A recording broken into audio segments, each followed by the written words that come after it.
कहते हैं कि जबरन थोपी गई गुलामी कभी भी नहीं टिकती। जैसे ही खान ऑफ कलात के भाई प्रिंस अब्दुल करीम को ऐसा लगा कि उनके राज्य के साथ धोखा हुआ है, उन्होंने बगावत कर दी। अप्रैल 1948 में अब्दुल करीम ने चुप बैठने की बजाय बगावत का रास्ता अख्तियार किया।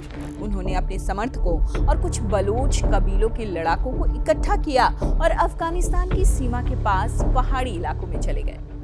ये कोई बड़ी सेना नहीं थी, उनके पास हथियार भी बेहद सीमित हुआ करते थे और लड़ाकों की संख्या भी ज्यादा नहीं थी, लेकिन उन्हें अपने इलाके का चप्पा चप्पा पता था।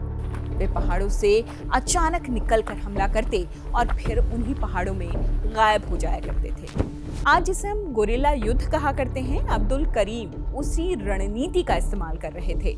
और फिर जुलाई 1948 में कैसा घटनाक्रम हुआ जिसे आज भी बलोच नेशनलिस्ट इतिहास में विश्वासघात के तौर पर याद करते हैं। कहा जाता है कि पाकिस्तान की ओर से प्रिंस अब्दुल करीम से बातचीत की गई।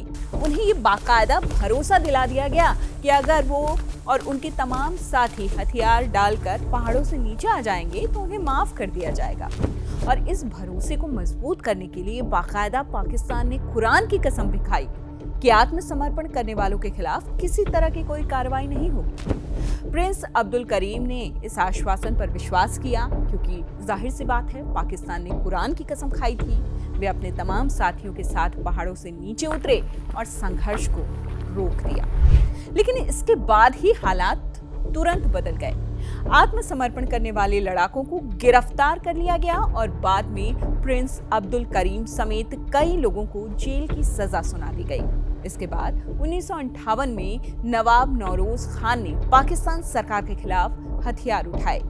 बलूच समाज में आज भी नौरोज खान को हक की लड़ाई लड़ने वाले बड़े नेता के तौर पर माना जाता है।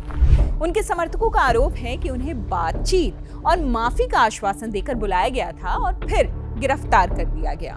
पाकिस्तान की फितरत कुछ ऐसी ही रही है और जो नौरोज खान थे, उनके परिवार के कई सदस्यों को फांसी भी दे दी गई। 1973 में जब जुल्फिकार अली भुट्टो ने बलूचिस्तान की चुनी हुई प्रांतीय सरकार को बर्खास्त किया तो नवाब खैर बख्श मनी और अताउल्लाह मिंगल के नेतृत्व में एक और भीषण विद्रोह वहां भड़क उठा, जिसने ये तो साफ कर दिया कि ये जंग अब पीढ़ी दर पीढ़ी चलने वाली है। और इस दौर में कई आर्म्ड ऑर्गेनाइजेशंस उभरे, जिनमें सबसे बड़े नाम हैं BLA, जिसे बलूच लिबरेशन आर्मी कहा जाता है।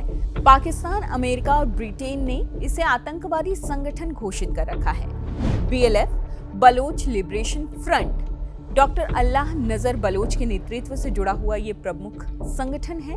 BRA यानी बलोच रिपब्लिकन आर्मी, BRAS यानी बलोच राजी अजोई संगर, विभिन्न बलोच संगठनों का ये गठबंधन है। और इन संगठनों का दावा है कि बलूचिस्तान की स्वतंत्रता के लिए ये लोग लड़ रहे हैं, जबकि पाकिस्तान इन्हें आतंकवादी और विदेशी समर्थन प्राप्त उग्रवादी संगठन बताया करता है।